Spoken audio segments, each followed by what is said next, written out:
உன் பேர் மெல்ல நான் சொன்னதும் என் வீட்டு ரோஜாக்கள் பூக்கின்றன.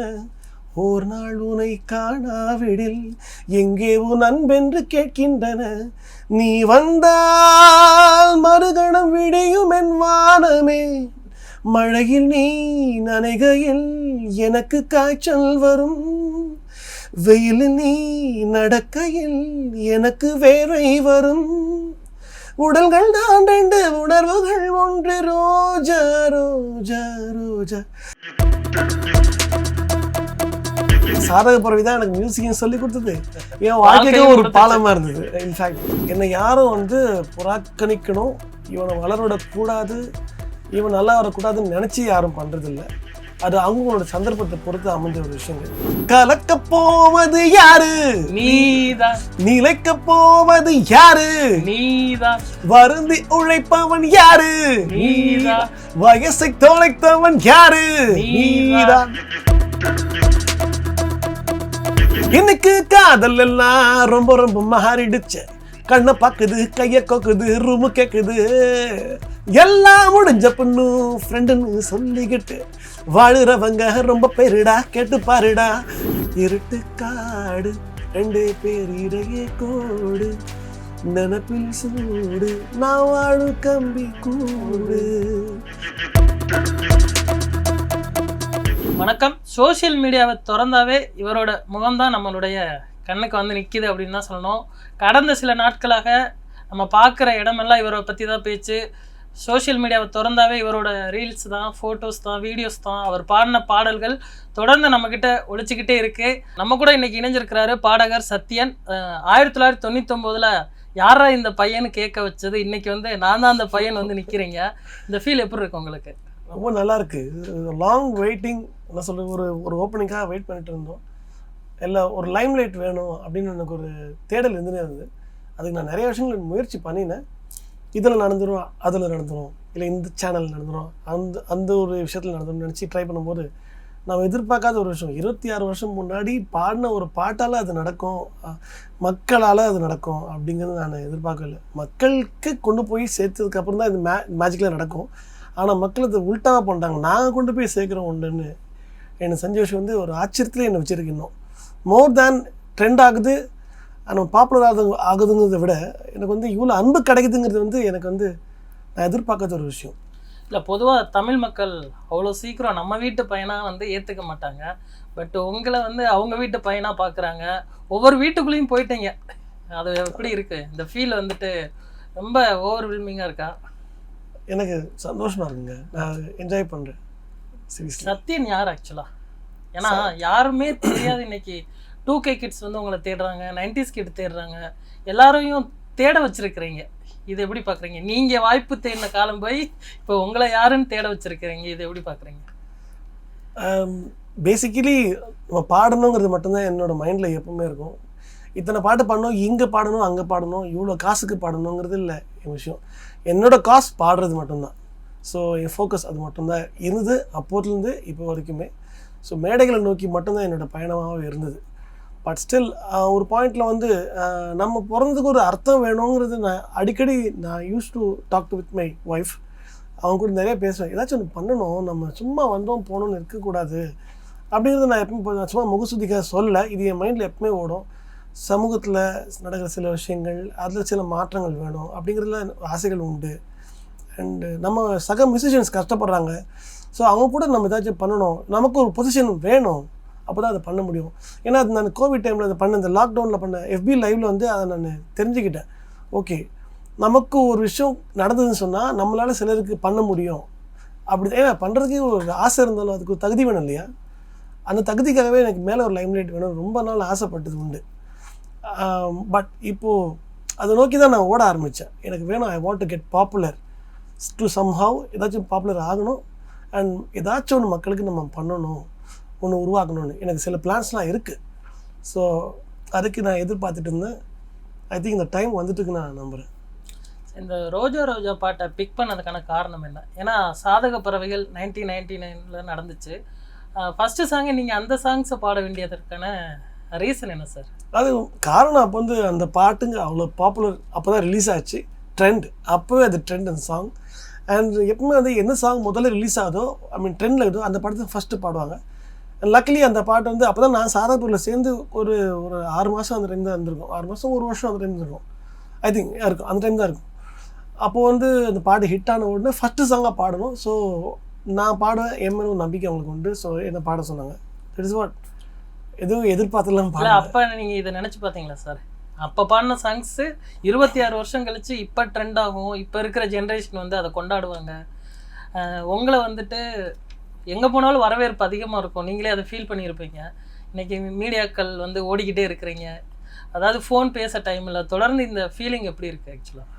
அந்த சாங் அன்னைக்கு பெர்ஃபார்ம் பண்ணும்போது கூட எனக்கு வந்து ஒரு ஷோ, அந்த ஷோவில் அந்த பாட்டை நல்லா பாடணுங்கிறது மட்டும்தான் என் மைண்டில் இருக்கும். இத்தனை வருஷமாக ஒரு 6,000 ஸ்டேஜ் பார்த்தாலும் எப்போ ஃபஸ்ட் இயர்னாலும் ஒரு பதட்டம் இருந்தே இருக்கும் எனக்கு. பட் அந்த பதட்டம் என் முகத்தில் தெரியாது, ஏன்னா என்னோட பிரெயினில் மட்டும்தான் அது இருக்கும். பட் சாங் பாட ஆரம்பித்த உடனே நான் அந்த சாங்கோட மூடுக்குள்ளே போயிடுவேன், அதோட மூடுக்குள்ளே இறங்கிடுவேன். அது இனி லவ் சாங்காக இருக்கலாம், இல்லை ஒரு ஃபாஸ்ட் நம்பராக இருக்கலாம், அந்த மோடில் போய்டுவேன். என்னோடய கண் அசைவு, பாடி லாங்குவேஜ் எல்லாமே அந்த சாங் பேஸ் பண்ணி தான் இருக்குமே தவிர நானாக வந்து ஆர்டிஃபிஷியலாக ஒன்று உருவாக்க மாட்டேன். அது எனக்கு வராது, இப்போ வரைக்கும் வராது. ஸோ அதான் என் ஃபோக்கஸில் இருக்கும். நான் அன்றைக்கும் அப்படி தான் பாடினேன். அதுக்கு மறுநாளே பேப்பரில் வந்து ஒரு ஆர்டிக்கல் ஒன்று வந்தது, இந்த மாதிரி ஒரு லியோனி ஆதரிக்கும் கூட்டணின்னு சாதக பரவல் இசை நிகழ்ச்சியில் ஒன்று நடந்தது. ஃபஸ்ட்டு பாட்டாக காதல தினம் படத்துலேருந்து ரோஜா ரோஜா பாட்டை பாடினாங்க. ஆனால் அந்த பாட்டை பாடின பாடகர் பாடினாரா இல்லை வாசித்தாரா அந்த மாதிரி தெரியாத வண்ணம் அவர் சிறப்பாக பாடினார்னு ஒரு ஆர்டிக்கலே போட்டாங்க. அப்போவே அந்த பாட்டுக்கான ரெகக்னேஷன் வந்தது. ஆனாலும் நான் அதை நினச்சி பாடல, அதை எதிர்பார்த்து பாடல. அப்போவே எதிர்பார்க்காத போது இப்போ மட்டும் நான் அப்படி எதிர்பார்க்க முடியும்? 26 வருஷம் கழிச்சு அந்த பாட்டு திருப்பி தூர்வாரப்படும்னு எனக்கு தெரியவே தெரியாது. ஆனால் அந்த பாட்டு என் லைஃப்பில் இருக்க எல்லாத்தையுமே தூர்வாரி வெளியே கொண்டு வந்து மக்களுக்கு காட்டணும்னு நினச்சே பார்க்கல. சார் ஆக்சுவலாக இந்த பாட்டோட ஒரிஜினல் சிங்கர்னு பார்த்தா உன்னிகிருஷ்ணன் சார் தான். பட் நீங்கள் பாடி இன்னைக்கு இந்த அளவுக்கு ட்ரெண்டாக இருக்குது. பட் இன்றைக்கி இருக்கிற ஜென்ரேஷன் அதோட ஒரிஜினல் சிங்கரை நீங்கள் தான் அப்படின்னு வந்து ஃபீல் பண்ணுற அளவுக்கு ஒரு உயிரோட்டமாக பாடி இருக்கிறீங்க. இந்த சாங்கோட ஒரிஜினல் வெர்ஷனே நீங்கள் தான் பாடியிருக்கீங்கிற மாதிரி அவங்க ஃபீல் பண்ணுறாங்க. அதை எப்படி பார்க்குறீங்க? ஆமாம், அந்த காலத்தில் வந்து சிவாஜி சார் நடிப்பார், அவர் தான் சினிமாவில் பாடுறாங்கன்னு எல்லாம் நம்புவாங்களே. டிஎம்எஸ் சார் தான் ஒரிஜினல் பாடிருப்பார். ஸோ அந்த மாதிரி தான் இது மக்கள் பார்க்குறாங்க. அவங்களுக்கு வந்து ஒரிஜினல் சாங் இவர் தான் பாடினாங்கன்னு நம்புறதை விட இது பிடிச்சிருக்கு அவங்களுக்கு. என்ன இருந்தாலும் அவங்க லெஜெண்ட்ஸ், அவங்க பாடினதுக்கு நம்ம ஓவர்லேப்லாம் பண்ணவே முடியாது. அவங்க பாடினதை கேட்டு தான் நம்ம பாடியிருக்கோம். என் பிரெயின்லேயும் அவரோட வாய்ஸ் தான் ஓடும், அவர் பாடினது தான் ஓடும். He is my inspiration also. So அதை நாம் ஓவர்டேக் பண்ணலாம் முடியவே முடியாது. ஆனால் அவங்க ஆசைப்பட்டிருக்காங்க, அவங்க விரும்புகிறாங்க, அது அவங்களோட சாய்ஸ். அது எல்லாரும் கொண்டாடுற ரோஜா ரோஜா சாங்ஸ் ஒரு 4 வரிகள் நமக்காக. ஸோ உன் பேர் மெல்ல நான் சொன்னதும் என் வீட்டு ரோஜாக்கள் பூக்கின்றன, ஓர் நாள் உனை காணாவிடில் எங்கே உன் அன்பென்று கேட்கின்றன, நீ வந்தால் மறுகணம் விடியும் என் வானமே, மழையில் நீ நனைகையில் எனக்கு காய்ச்சல் வரும், வெயிலில் நீ நடக்கையில் எனக்கு வேர்வை வரும், உடல்கள் தான் 2 உணர்வுகள் ஒன்று, ரோஜா ரோஜா ரோஜா ரோஜா ரோஜா ரோஜா ரோஜா ரோஜா ரோஜா ரோஜா ரோஜா. சார், சாதக பறவைகள் டீமில் நீங்கள் எப்போ சேர்ந்தீங்க? 1999 அதான் உங்களோட ஃபர்ஸ்ட் ஸ்டேஜா இல்லை அதுக்கு முன்னாடி நிறைய ஸ்டேஜ்? நான் அதுக்கு முன்னாடி ஒரு வருஷமாக அந்த டீமில் பாடிட்டு தான் இருந்தேன். அது அங்கே தான் வந்து நான் எனக்குள்ளே இருக்க மியூசிக்கை நான் எக்ஸ்ப்ளோர் பண்ணுறதுக்கு எல்லா பாடகனுக்கும் எல்லா மியூசிஷியன்ஸுக்குமே ஒரு ஸ்டேஜ் தேவை இல்லையே, அந்த ஸ்டேஜ் எனக்கு கிடச்சிது. அண்ட் அவங்களும் எனக்கு இந்த முன்னுரிமை கொடுத்தாங்க. எந்த பாடத்தாலும் நீ பாடு நீ பாடு நீ பாடு அப்படின்னு என்னை பாட விட்டு வேடி பார்த்தாங்க. ஏன்னா எனக்குள்ளே அந்த ஆசை இருந்தது. அவங்க பார்த்தாங்க, அவன் ஆசைப்படுறான் பாடட்டும் அப்படின்னு என்னை பாட விட்டு வேடிக்கை பார்த்தாங்க. நானும் அதை யூஸ் பண்ணிக்கிட்டேன். ஸோ அந்த எக்ஸ்ப்ளோர் அங்கே தான் நடந்தது. நீங்கள் சோஷியல் மீடியா கமெண்ட்ஸ் பார்த்துருப்பீங்க.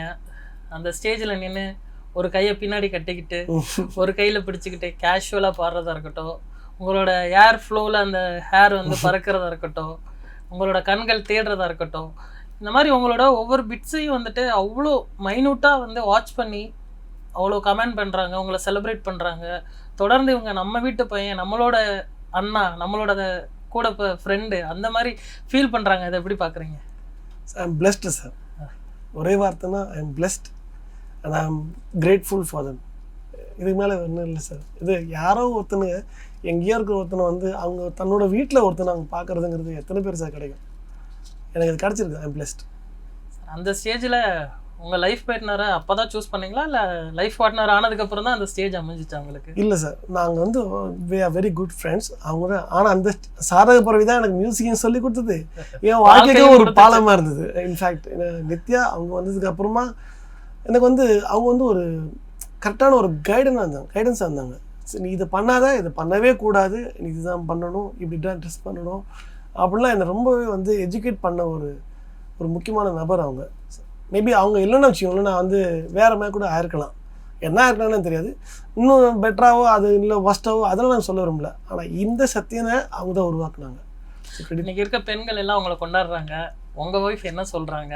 பொசசிவ் ஆகுறாங்களா இல்லை வந்துட்டு நம்ம ஹஸ்பண்டை வந்து இந்த அளவுக்கு வேர்ல்டே செலிப்ரேட் பண்ணதுன்னு பெருமைப்படுறாங்களா? பெருமை தான் சார் படுவாங்க, கன்ஃபார்மாக பெருமைப்படுவாங்க. பொசசிவ்னஸ்ங்கிறது அதுதான் சார் லவ்வோட வெளிப்பாடு. அதையும் நாம் கொண்டாடணும். அவங்க பொசிவாங்களா அதை நாம் கொண்டாடணும். But she is something else. இந்த 45 இயர்ஸில் எவ்வளோ பார்த்துருப்பீங்க, இப்போ வரைக்கும் உங்களுக்கு ஒரு பில்லர் ஆஃப் சப்போர்ட்டாக கூடவே இருக்கிறாங்க. அதை எப்படி பார்க்குறீங்க? அது சொன்ன மாதிரி நான் ஒரு முறை துவண்டு போகும்போதும் கூட உன்னால் முடியும் அண்ட் நானே இமேஜின் பண்ணாத என்ன வந்து அவங்க இமேஜின் பண்ணி வச்சுட்டு இதுதான் நீ பண்ண போகிறங்கிறத முன்கூட்டியே எனக்கு சொல்லுவாங்க, கணிச்சு சொல்லுவாங்க. எனக்கே அப்போ நம்பிக்கை இருக்காது. பட் அது ஒரு கட்டத்தில் அது நடக்கும். அது எனக்கே ஆச்சரியமாக இருக்கும். நீ இதை எப்படி ப்ரிடிக்ட் பண்ணது நான் பண்ண போகிறேன்னு அப்படிங்கிற மாதிரிலாம் எனக்கு ஆச்சரியமாக இருக்கும். ஸோ தோண்டு போகும்போதும் வந்து யூ கேன் டூ, நீ தான்டா பெஸ்ட்டு அப்படின்னு சொல்லுவாங்க. நீ நினச்சிட்டு இருக்கிறியா இதில் நடந்துருவோன்னு, உனக்கு ஒரு டைம் வரும், நீ பெஸ்ட்டு, கரெக்டாக இது மக்கள் தெரிய வரும் அப்படின்லாம் என்னை என்கரேஜ் பண்ணுவாங்க. அகெயின் நான் சொன்ன மாதிரி எனக்கு எதுவும் நம்பிக்கை இருக்காது. ஏன்னா எனக்கு நடக்கிறது எல்லாமே நிராகரிக்கப்படும் போதும் நடக்காத போதும் நமக்குள்ளே ஒரு டவுட் வரும்ல, ஒருவேளை நம்ம சரியாக பாட மாட்டோமோ, ஒருவேளை நம்ம சரியாக அந்த லெவலில் இல்லையோ அப்படிங்கிற கேள்வியோ சந்தேகமோ என்னை நானே குறைச்சிக்கிற தருணங்கள் பல தடவை உண்டு. நான் சொல்லி வேதனைப்பட்டிருக்கிறேன். சரி, அப்போ நான் வேஸ்ட்டாக இந்த இண்டஸ்ட்ரிக்கு நான் செட் ஆக மாட்டேனா அப்படின்லாம் சொல்லியிருக்கிறேன். அப்போ வந்து அவங்க அந்த வேர்டு நான் சொல்லி அந்த எக்ஸ்ட்ரீமுக்கு நான் போகும்போது அவங்க ரொம்ப ஒரு மாதிரி ஷாக் ஆகிடுவாங்க.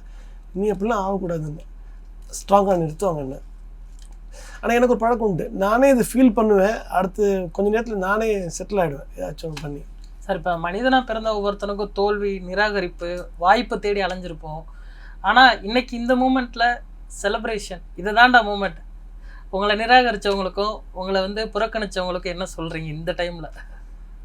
ஏன்னா வாய்ப்பு தேடி எவ்வளோ ஆஃபீஸ் ஏறி இறங்கியிருப்பேன். இல்லை, எனக்கு இவ்வளோ நாளில் ஒரு எக்ஸ்பீரியன்ஸ் தான் எனக்கு கிடச்சிது. எல்லாமே அனுபவங்கிறதுனால எந்த அனுபவத்தில் நான் ஒன்று தெரிஞ்சுக்கிட்டேன். என்னை யாரும் வந்து புறக்கணிக்கணும், இவனை வளரவிடக்கூடாது, இவன் நல்லா வரக்கூடாதுன்னு நினச்சி யாரும் பண்ணுறதில்ல. அது அவங்களோட சந்தர்ப்பத்தை பொறுத்து அமைஞ்ச ஒரு விஷயங்கள். அவங்க எல்லாருமே வந்து மனுஷங்க தான். எல்லாருமே அவங்களோட சர்வைவலை பார்த்து போயிட்டு இருக்கும்போது அவங்களோட டைம் ஷெடியூல், அவங்களோட மைண்ட் செட், சூழ்நிலைகள், இதுக்குள்ளே நம்ம அக்காமடேட் ஆகிறது கஷ்டம். இப்போ வந்து உங்களுடைய ஜோனுக்குள்ளே உங்கள் சுற்றி சில விஷயம் நடந்துகிட்டு இருக்கும் வாழ்க்கையில், உங்கள் பிரெயினுக்குள்ளே எல்லாமே. டக்குன்னு அதுக்குள்ளே நான் என்செட் ஆகணும்னு சொன்னால் அது ரொம்ப ஆர்டிஃபிஷியலான விஷயம். அது நேச்சுரலாக நடக்காது, நீங்களும் அக்செப்ட் பண்ணிக்க முடியாது. ஸோ அது நடக்காததுனால தான் எனக்கு வந்து கிடைக்க வேண்டியது கிடைக்கலங்கிறத நான் நம்ப ஆரம்பித்தேன். ஸோ யாரையும் ப்ளேம் பண்ணிட்டு இருக்க வேண்டாம் மச்சான், நீ முதல்ல ஃபோக்கஸ்டாக உன் வேலையை பாரு, உனக்கு வர வேண்டியது, உனக்கு ஒரு டைம் வச்சுருக்காங்க, உன்னோட பஸ் ஸ்டாப் வரும், அந்த ஸ்டாப் வரும்போது நீ இறங்கு, அது வரைக்கும் ட்ராவல் பண்ணுங்கிறத நான் கொஞ்சம் கொஞ்சமாக நம்ப ஆரம்பித்தேன். ஓகே சார், 2004 வந்துட்டு வசூல் ராஜா MBBS படத்தில் பாட்டு முதல் சான்ஸ் கிடச்சிச்சு. அந்த பாட்டு உங்களுக்கு கிடைச்சதுக்கான பின்னணி என்ன?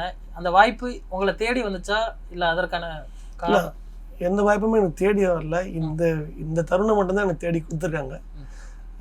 மற்றபடி இதுக்கு முன்னாடி எல்லாமே நானாக உருவாக்கிக்கிட்டது தான். சிடி பாடி ரெக்கார்ட் பண்ணி எல்லா மியூசிக் ஆர்டிஸ்டும் பார்த்து கொடுத்துட்டு இருந்தேன். ஸோ அதில் நான் கொடுத்து எனக்கு பரத்வாஜ் சார் அவரோட கச்சேரி ஒன்று ஆரம்பித்தார். அதுக்கு பாடுறதுக்கு ஒரு மேடை பாடனை கேட்டிருந்தார். அப்போது நான் இன்ட்ரடியூஸ் ஆனேன். அதுக்கு முன்னாடி டெமோலாம் கொடுத்து ரெகுலராக டச் இருந்ததுனால அவங்களுக்கு என் ஞாபகம் வந்தது. நான் போய் பாடினேன், சாருக்கு ரொம்ப பிடிச்சிருந்தது. அதுக்கப்புறமா தான் வந்து சரி தம்பி ட்ராக் பாட வைப்போம்னு சொல்லி ட்ராக் பாட வச்சார். அண்ட் அகெயின் அந்த மிராக்கிள், அந்த அதிசயங்கள் அப்போ தான் ஆரம்பிச்சது. இல்லை, அந்த சாங் கமல் சார் பாடுறதா இருந்துச்சு. பட் ஆனால் இல்லை, கமல் சார் தான் ஃபுல் சாங் பாடுறதா இருந்தது. ஓகே. அப்போ நான் ட்ராக் பாடும்போது வேறு லிரிக்ஸ் இருந்தது. ஃபஸ்ட்டு பல்லவி வந்து இப்போ இருக்க லிரிக் கிடையாது, வேறு லிரிக் இருந்தது. கமல் சார் வந்து ரெக்கார்டிங் பண்ணும்போது சரணம் மட்டும் பாடிதார், பல்லவி லிரிக்ஸ் மாற்ற சொல்லுங்கள் அப்படின்னு சொல்லிட்டாங்க. இன்னொரு சாங்கும் படத்தில் அவர் பாடுறதா இருந்தது இல்லையா, ஆளுநர் பட்டாண்டவா, அது பாடும்போது இதையும் பாடிடுவேங்கிற மாதிரி பிளான் பண்ணியிருந்தாங்க. ஸோ அந்த லிரிக்ஸ் சேஞ்ச் பண்ணி இன்னொரு நாள் நான் ட்ராக் பாடியிருந்தேன். ஸோ அப்போது சார் பாட வரும்போது இது யார் பாடினது, இந்த இப்போ கேசட்டில் கேட்குற இந்த வெர்ஷனில் இந்த லிரிக்ஸ் யார் பாடினது அப்படின்னு கேட்கும்போது பரதேவ் சார் வந்து நியூ சிங்கர் கால் சத்யன்னு சொன்னார். அந்த வாய்ஸ் எனக்கு மேட்ச் ஆகுது, ஸோ அந்த வாய்ஸே இருக்கட்டும் அப்படின்னு சொல்லிட்டு அவராக எனக்கு வழி விட்டதுனால தான் சத்யன். அது கமல் சார் வாய்ஸா இல்லை உங்கள் வாய்ஸானே வந்து அண்டர்ஸ்டாண்டே எங்களால் பண்ணிக்க முடியாத அளவுக்கு அவ்வளோ மேட்சிங்காக போயிருந்துச்சு. அதுதான் அவரும் சொன்னார், அந்த வாய்ஸ் எனக்கு மேட்ச் ஆகுது, அதுவே இருக்கட்டும், நம்ம அடுத்த பாட்டு ரெக்கார்ட் பண்ணலான்னு அவராக சொன்னது தான் அது. அந்த வசூல்ராஜ் எம்பிபிஎஸ்ல இருந்து ஒரு 4 வரிகள் சார். அப்போ நீங்கள் கோரஸ் பாருங்களா என் கூட. நீதான் ஓகே. கலக்க போவது யாரு நீதான், நிலைக்க போவது யாரு நீதான், வருந்தி உழைப்பவன் யாரு நீதான், வயசை தொலைத்தவன் யாரு நீதான், உனக்குத்தானே கொடுக்க வேண்டும் டாக்டர் பட்டம், டாக்டர் வாழ்க ராஜா வசூல்ராஜா எம்பிபிஎஸ். எப்படி சார் எத்தனை டைம் சொன்னாலும் அதே எனர்ஜியோட அதே மாதிரி பாடுறீங்க? அதான் நான் அவ்வளோதான், நீங்கள் எத்தனை முறை சொன்னாலும் அந்த எனர்ஜி வந்து நின்றோம். ஸோ அது டிஃபால்ட்டாகவே இருக்குது இன்பில்ட்டில். அது எப்படி சார் அந்த படத்தில் நீங்கள் தான் பாடுறீங்களா இல்லை கமல் சார் பாடுறாதாங்கிற மாதிரி நாங்கள் அந்த படத்தோட அவ்வளோ ஒன்றி போயிட்டோம். ஆக்சுவலாக இப்போ நீங்கள் சொன்னதுக்கப்புறம் தான் நீங்களாம் இந்த மாதிரி சாங்ஸ்லாம் பாடியிருக்கீங்கன்னு எங்களுக்கே தெரிய வருது. அப்போ இப்போ இருக்கிற ஜென்ரேஷனுக்குலாம் எப்படி ஆக்சுவலாக அதுதான் வந்து ஃபீல் பண்ண வச்சுது? அது நீங்கள் அதை நீங்கள் ஃபீல் பண்ணியிருக்கீங்களா? நான் பாடின சாங்ஸ் எல்லாம் வந்துட்டு வெளியில் கரெக்டாக போகல, இல்லாட்டி வெளியில் ரீச் ஆகலை அப்படிங்கிற ஒரு ஃபீல் இருந்திருக்கா? டெஃபினட்டாக இருந்திருக்கு. ஏன்னா நிறைய பேர் வந்து நான் ஸ்டேஜில் பாடிட்டு கீழே வரும்போதே வந்து நம்ப மாட்டாங்க, நீ அந்த பாட்டை பாடின அப்படின்னு என் ஃப்ரெண்ட்ஸுங்களே சொல்லுவாங்க. ஸோ அது வந்து ஹார்டான ஒரு விஷயம் தான், அது அக்செப்ட் பண்ணிக்க முடியாது. ஏன் அவங்களுக்கு தெரிய மாட்டேங்குதுன்னு சொன்னால், நம்ம வந்து நடுவில் இருக்க பிரிட்ஜு வந்து சரியாக அது கொஞ்சம் கரெக்டாக ஹேண்டில் பண்ண முடியல. எஃப்எம்லலாம் முதல்ல வந்து பாட்டு போட்டாங்கன்னா யார் பாடினாங்க, யார் எழுதுனாங்க எல்லாமே போடுவாங்க. இப்போ எதுவுமே சொல்கிறது இல்லை. மக்கள்கிட்ட பாட்டு எப்படி போய் சேர்ந்துட்டு இருந்துச்சு, பாட்டு புத்தகம் வாங்கி பாடகர் அது ஒரு காலம் இருந்துச்சு. பாட்டு புக்லாம் போயிடுச்சு, கேசட் கேட்கற காலம்லாம் போயிடுச்சு, சிடி வந்துருச்சு, அண்ட் எஃப்எம் பிஸி ஆயிடுச்சு, எஃப்எம் நிறைய ஆயிடுச்சு. மக்கள் எல்லாரும் காமன் பீப்புள் எல்லாருமே பாட்டு எப்படி கேட்பாங்கன்னா எஃப்எம் மூலிமா கேட்பாங்க. ஸோ அந்த எஃப்எம்ல தான் எல்லாரோட பேரையும் சொல்லிட்டு இருந்தாங்க, கிரெடிட்ஸ் கொடுத்துருந்தாங்க. அந்த கிரெடிட்ஸ் கொடுக்குறதுலாம் ஸ்டாப் ஆக ஆரம்பிச்சது எங்களோட ஜென்ரேஷனில் நாங்கள் வரும்போது. ஸோ அது ஆட்டோமேட்டிக்காக ஸ்டாப் ஆகணும்னா ஆட்டோமேட்டிக்காக மக்கள் கண்ணிலேருந்து நாங்கள் மறைக்கப்பட்டுருவோம். சார் 2019 மாசி மாசம் சாங்ஸுக்கு அப்புறம் சத்யன் வந்து காண போயிட்டாரு.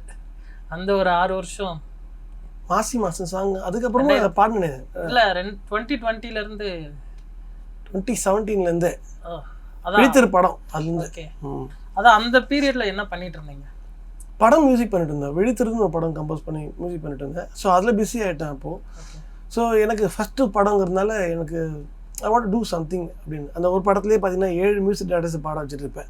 ஒரு பாட்டை ஒரு மியூசிக் டேரக்டர்ஸ் பாடணும். ஏன்னா நான் கூட்டில் ஒர்க் பண்ணியிருக்கிறேங்கிறதுனால அவங்களுக்கு ஒரு கிராட்டிடியூட் கொடுத்துட்டு நம்ம ஆரம்பிக்கலாம் அப்படின்னு ஒரு ஹாப்பினஸ் எனக்கு இருந்துச்சு. நான் அது டேரக்டர் மீரா கதரன் கிட்ட சொன்னேன், அப்படி பண்ணலாமான்னு. சரி பண்ணலாமேன்னு சொன்னாங்க. பப்ளிசிட்டிக்காக கிடையாது, ஒரு ஹாப்பினஸ்க்காக. எனக்கு அவங்க கூட்டில் நான் ஒர்க் பண்ணியிருக்கிறேன்.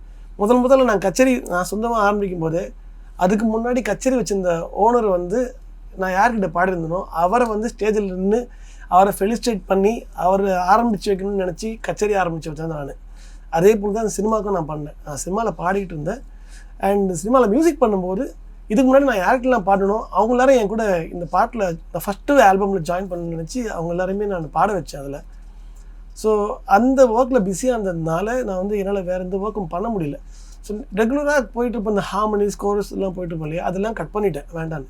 அதெல்லாம் கட் பண்ண உடனே ஒரு இம்ப்ரெஷன் உருவாச்சு, சத்யன் மீண்டு பாட வரமாட்டார், அவர் மியூசிக்கில் பிஸி ஆகிட்டாருன்னு. ஸோ அதனால் நிறைய பேர் கூப்பிட்றது ஸ்டாப் பண்ண ஆரம்பித்தாங்கன்னு நான் நம்புகிறேன். இல்லை 2020க்கு அப்புறம் அந்த கோவிட்டுக்கு அப்புறம் வந்து உங்களுக்கான வாய்ப்புகள் குறைய ஆரம்பிச்சிருச்சா? இல்லை உங்களுக்கு வாய்ப்பு குறையலாம் இல்லை, வாய்ப்பே இல்லை. கோவிடுக்கு அப்புறம்லாம் வாய்ப்பே இல்லை. பிகாஸ் அப்போ வந்து கோவிடுக்கு அப்புறம் யாருக்கும் வேலை இல்லை ஒரு வருஷம் கோவிட் டைமில். கோவிடுக்கு அப்புறம் பார்த்தீங்கன்னா எல்லாருக்குமே சோஷியல் மீடியாவோட பூம் அண்ட் டிஜிட்டல் மீடியாவோட ஹைப் எல்லாம் அதிகம். ஸோ மக்களுக்கு நான் அகைன் முன்னாடி சொன்ன மாதிரி நீங்கள் யாரை ஆர்டிஸ்ட்னு காட்டினீங்களோ அவங்க தான் ஆர்டிஸ்ட்னு அவங்க நம்ப ஆரம்பித்தாங்க. மக்களை குறை சொல்ல முடியாது, நீங்கள் காட்டினதை அவங்க நம்பினாங்க. அது ஸோ அவங்க தான் வந்து பாப்புலர். ஸோ அவங்கள வந்து யூஸ் பண்ணி நம்ம எல்லாருமே ஃபிலிம் பண்ணணும், பாட்டு பண்ணணும்னு எல்லோரும் நம்ப ஆரம்பித்தாங்க, ஷோஸ் பண்ணணுன்னு. அண்ட் அப்படி தான் மாறிச்சு. ஸோ இதுக்கு முன்னாடி இருந்தவங்க யாருக்கும் தெரியாது, அதனால அவங்கள தேவைப்படலை அவங்களுக்கு. தட் இஸ் இல்லை அந்த 2020க்கு அப்புறம் அந்த பீரியடில் என்ன பண்ணிட்டு இருந்தீங்க ஆக்சுவலாக? ஏன்னா நிறைய இண்டிபெண்டன்ட் மியூசிக் வந்துச்சு, ஆல்பம்ஸ் வந்துச்சு, பட் ஆனால் உங்களை எங்கன்னு தேடுற மாதிரி தானே இருந்துச்சு அந்த ஒரு எனக்கு சொல்கிறேன் இல்லையா, அவன் கரெக்டாக நம்ம பண்ணுற எந்த க்ரியேஷன், அதுக்கு முன்னாடி தான் ஃபிலிம் விழித்திரு படம் பண்ணேன், ரிச்சிகாடி பள்ளின்னு தெலுங்கு படம் பண்ணேன், அதெல்லாம் யாருக்கும் தெரியல, வெளியே எஸ்டாப்ளிஷ் ஆகலை. அப்போ தான் தெரிஞ்சு நமக்கு வந்து பப்ளிசிட்டி இல்லை, ப்ரொமோஷன் இல்லை, நம்ம பாப்புலர் இல்லை, அதனால் நம்ம எது பண்ணாலும் யாருக்கும் தெரியவே மாட்டுது. ஸோ எதுக்கு வேஸ்ட்டாக அதெல்லாம் பண்ணிவிட்டு, ஆனால் நான் கம்போஸ் பண்ணிகிட்டே இருந்தேன், நிறையா ப்ராஜெக்ட்ஸ் பண்ணி வச்சுட்டு இருந்தேன். ஒரு டைம் வரணும், அந்த டைமில் நம்ம ரிலீஸ் பண்ணுவோம், அது வரைக்கும் ஜாலியாக பாட்டு பாடுவோம், ஷோ பண்ணுவோம் அப்படின்னு ஷோஸில் பிஸி ஆகிட்டு இருந்தேன். சார் இப்போ பரத்வாஜ் வந்து வாய்ப்பு கொடுத்தாரு, அதுக்கப்புறம் எந்த மியூசிக் டைரக்டரோட இணைந்து ஒர்க் பண்ணியிருக்கீங்க? நான் ஆல்மோஸ்ட் அப்போ இருந்து எல்லாரு கூடயுமே ஒர்க் பண்ணிட்டு இருந்தேன். ஐ திங்க் வித்யாசாகர் சார்கிட்ட மட்டும்தான் நான் ஒர்க் பண்ணவே இல்லை, மற்ற எல்லாரு கூடயும் ஒர்க் பண்ணிட்டு இருந்தேன். யுவன் சங்கர் ராஜா சாரோட ஒர்க் பண்ணலைங்கிற ஒரு ஃபீல் இருக்கா உங்களுக்கு? நான் சத்தியமாக இருக்குது. இல்லை அவர் இசையமைச்சில் எந்த பாட்டு உங்களுக்கு ரொம்ப பிடிச்ச பாட்டு? எனக்கு அன்பே சிவம் ரொம்ப பிடிக்கும். ஒரு 4 வரி சார் எங்களுக்காக. என்னடா இப்படி கேட்குறேன்னு நினைக்காதீங்க. அன்பின் பாதை சேர்ந்தவனுக்கு முடிவே இல்லையடா, மனதின் நீளம் எதுவோ அதுவே வாழ்வின் நீளமடா, அன்பே சிவம். சிவம். ஸோ யுவன் கூட நிறைய ஒர்க் பண்ணியிருக்கீங்க? நிறைய பண்ணிருக்கேன். யுவன் கூட வந்து ஒர்க் பண்ணதுல எந்த படம் உங்களுக்கு வந்து மெமரபுளாக இருக்குது? நான் பாடின இந்த சாங் வந்துட்டு இப்போ வரைக்கும் வந்து எனக்கு ரொம்ப க்ளோஸ் டு த ஹார்ட் அப்படிங்கிற சாங்ஸ் எது சார்? எனக்கு வந்து அப்படி சொல்கிற பாட்டு ரொம்ப பிடிச்ச பாட்டு வந்து உயிரின் மேலொரு உயிர் வந்து கலந்தால்னு ஒரு வடகரின்னு ஒரு படத்தில் யுவன் ஒரே ஒரு பாட்டு தான் கம்போஸ் பண்ணிருப்பார். ஸோ அந்த பாட்டு ரொம்ப பிடிக்கும் சார், கூல் மெலடி ஆக்சுவலி.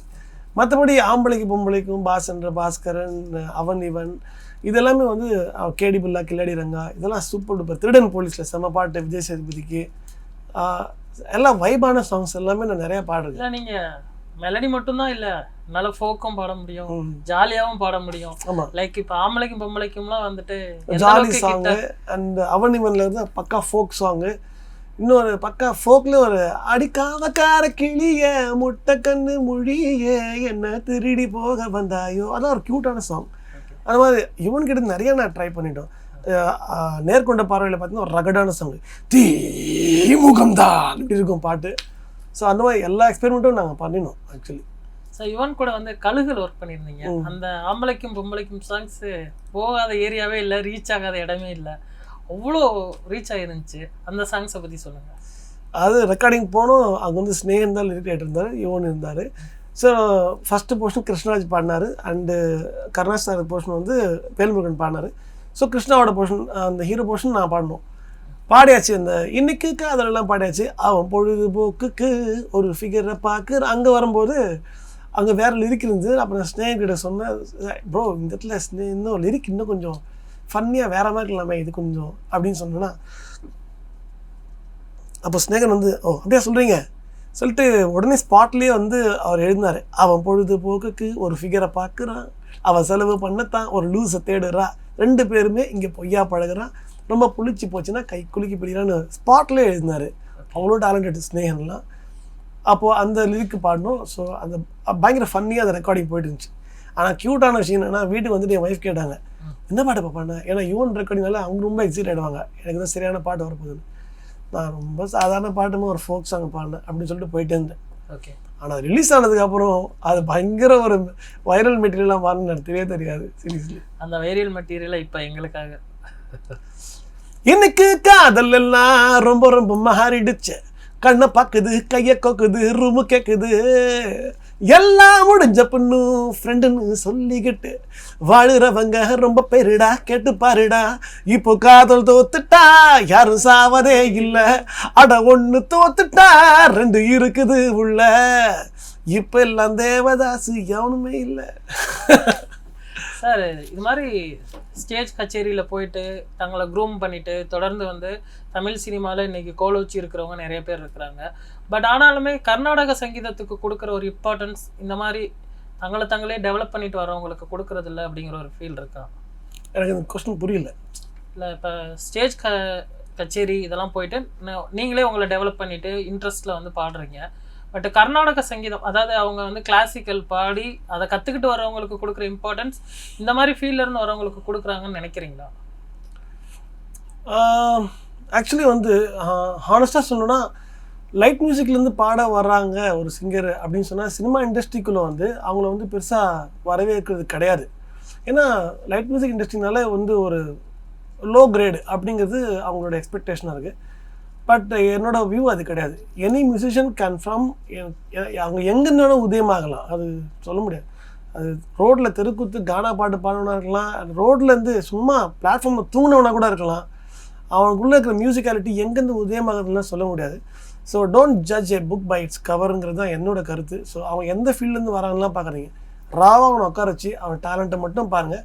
ஆனால் டேலண்ட்டை செக் பண்ணும்போது அவன் இந்த பேஸ்லேருந்து வந்தாங்கிற ஒரு இம்ப்ரெஷனோட பார்க்காதீங்கிறது தான் என்னோடய கருத்து. ஸோ இதை பார்க்க ஆரம்பித்தாங்கன்னா கர்நாடக சங்கீதம் பேக் போனோ இல்லை லைட் மியூசிக் பேக் போனோ எல்லா மியூசிக்கும் மியூசிக் தான். இங்கே ஒரு பேக் போனுமே வேலைக்கு ஆகாது. அவன் டேலண்ட்டை மட்டும் பாருங்கள், உங்கள் இம்ப்ரெஷனை மட்டும் நீங்கள் வச்சு பார்க்காதீங்கன்னு சொல்லுவாங்க. இப்போ இருக்கிற அந்த மியூசிக் டைரக்டர் லைக் அனிருத்தா இருக்கட்டும், சந்தோஷ் நாராயணன், இவங்களோட கூட உங்களுக்கு அந்த ஒர்க் பண்ணுறதுக்கான அந்த வாய்ப்பு அவ்வளோவா கிடைக்கல. அப்படி கிடைச்சிருந்துச்சுன்னா உங்களுக்கு எப்படி ஃபீல் பண்ணியிருப்பீங்க? இல்லை, எனக்கு சந்தோஷ் நாராயணன் கூட ஒர்க் பண்ணுற வாய்ப்பு நிறைய கிடச்சிருக்கு. இன்ஃபேக்ட் சந்தோஷ் நாராயணோட ஃபஸ்ட்டு பாட்டு நான் தான் பாடினேன். அட்டகத்தி படத்தில் வா ரூட்டு தலை பாட்டு நான் தான் பாடினேன். அதுக்கு முன்னாடி எங்கள் 2 பேருக்குள்ள ஒரு ட்ராவல் இருக்குது. நான் பாடின சில சாங்ஸ் அவர் வந்து ப்ரோக்ராமிங் பண்ணியிருக்காரு. எனக்கு என்னோடய மியூசிக்கில் அவர் மிக்சிங் பண்ணியிருக்கிறாரு. இஸ் எ வெரி குட், பயங்கரமான ஜீனியஸ் அவர். அவரோட ஃபஸ்ட்டு படம் பண்ணும்போதும் நான் தான் அவருக்கு பாடியிருக்கேன் ஃபஸ்ட்டு சாங். அதுக்கப்புறம் பீட்சாவில் கூட பாடினேன் தெலுங்கில் ஒரு சாங், எங்கோ ஓடுகின்றாய், அந்த சாங் தெலுங்குலும் நான் பாடினேன். அதுக்கப்புறம் அது அந்த சொன்னலையா ஏன் இந்த பிரேக் ஃபார்ம் ஆச்சுன்னு எனக்கு தெரியவே இல்லை. ஆக்சுவலி வந்து இண்டஸ்ட்ரியிலேருந்து யாருமே என்னை பாடுறதுக்கு வாய்ப்பு இல்லாத மாதிரி போச்சு. அது ஏன் ஆச்சுன்னு எனக்கே தெரியாது. மறுபடியும் அகைன் இப்போ நானும் சந்தோஷம் நிறையா ஒர்க் பண்ணிட்டு இருக்கோம். இந்த ரெட்ரோ படத்தில் கூட பார்த்தீங்கன்னா ஃபுல்லாக ரீரெக்கார்டிங் ஃபுல்லாக என்னோடய வாய்ஸ் தான், அந்த சோலோ ஹம்மிங்ஸ் தான் போயிட்டுருக்கோம். ஒரு முறையும் அந்த எலிவேஷன் வரும்போதெல்லாம் என் வாய்ஸ் வரும்.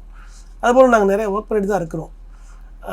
அனிருத் கிட்ட எனக்கு இன்னும் இந்த சான்ஸ் கிடைக்கல. I am waiting for that. இன்னும் இல்லை, இப்போ இந்த மாதிரி சாங்ஸில் இந்த பாட்டு நான் பாடியிருந்தால் நல்லா இருந்திருக்குமே, நல்லா ஃபீல் ஆகிருக்குமே, ரீச் ஆகிருக்குமே அப்படின்னு ஒரு ஃபீல் பண்ணியிருக்கீங்களா? நிறைய சாங் இருக்குது. எனக்கு சந்தோஷோட மியூசிக்கில் நிறைய பாட்டுங்கிறது. ஃபார் எக்ஸாம்பிள் பிரதீப் பாடின சாங்ஸ் எல்லாமே ரொம்ப பிடிக்கும். அண்ட் சந்தோஷ் பாடின சாங்ஸில் எந்த சாங் சார் உங்களுக்கு ரொம்ப பிடிச்ச சாங்? எல்லா சாங்குமே பிடிக்கும் சார். ஆக்சுவலி பார்த்தா பூவான என் காதல் தேனானதோ, தேனாக தேனாகவாய் மூடுதோ, அந்த மாதிரி சில சாங்ஸ்லாம் இருக்கு இல்லையா, அது. அண்டு பூவிடும் பொழுதில் 1000 கனா, இந்த மாதிரி சாங்ஸு. அண்ட் நிறைய மோட்டிவேஷன் சாங் நிறையா பண்ணுறேன் சந்தோஷ். நான் ஒர்க் அவுட் பண்ணும்போது அந்த பாட்டெலாம் கேட்பேன். சிடு சிடு சினம் சீரும் மனம் எதிர்ப்புகள் வரும் முறைத்து கிடக்கிறேன், அந்த சாங்லாம் வந்து பயங்கர வைபாக இருக்கும். அதெல்லாம் பாடணுன்னு ரொம்ப ஆசை இருக்கும். இப்போ ரீசெண்டாக வந்து இருட்டு காடு 2 பேர் இடையே கோடு நினப்பில் சூடு நான் வாழு கம்பி கூடு நேத்தெல்லாம் காத்து தூராச்சே நித்தமும் நேர போராச்சே ஓ முகம் பார்த்து நாளாச்சே வாழவே ஆசையாச்சே வண்டார் கொடி வண்ண கிளி ஏன் உள்ளால உன்னால காயும் வழி கொண்டேன் அடி உயிர் கொண்டேன் அடி ஏன்பான கூடு நீயும் மறையாதே இந்த காதலும் மலர் மலரா பொழியும். அது ரொம்ப பிடிக்கும் பாடலாம் சார். இப்போ அடுத்தடுத்து என்னென்ன பிளான் வச்சுருக்கீங்க? ஏன்னா இப்போ வந்துட்டு ஒரு செகண்ட் இன்னிங்ஸ் மாதிரி அடித்து ஆட ஆரம்பிச்சிருக்கீங்க. ஃபுல் அண்ட் ஃபுல் உங்ககிட்ட இருந்து 6 தான் எதிர்பார்க்குறோம். என்ன பிளான் இருக்குது அடுத்தடுத்து? நிறைய பாடணும். எனக்கு என்னை இந்த உயரத்தில் தூக்கி வச்சுருக்க என்னுடைய தெய்வங்களுக்கு நான் நிறையா பாட்டால் திருப்பி அவங்க நன்றி சொல்லணும். நிறைய பாடணும், எல்லா கம்போசர்ஸுக்கும் நிறையா பாடணும். நான் கேட்குறதும் அது ஒன்று தான். கம்போசர்ஸ் நிறையா ட்ரை பண்ணிருக்காங்க. அண்ட் மேபி அவங்கள நான் ஹாப்பி ஆக்காமல் இருந்திருக்கலாம், எனக்கு தெரியல. ஏன்னா எனக்கே சில பாட்டுன்னு கேட்கும்போது எனக்கு இன்னும் பெட்டராக பாடிக்கலாங்கிற தாட் எனக்கு இருந்துகிட்டே இருக்குது. அது இன்னொரு முறை எனக்கு சான்ஸ் கிடச்சிதுன்னா அதை நான் பிடிக்கணும், கெட்டியாக பிடிச்சிக்கணும்னு ஒரு ஆசை இருக்குது. ஸோ அதை பிடிச்சிட்டு நான் மறுபடியும் ஒரு ரவுண்டு வருவேன்.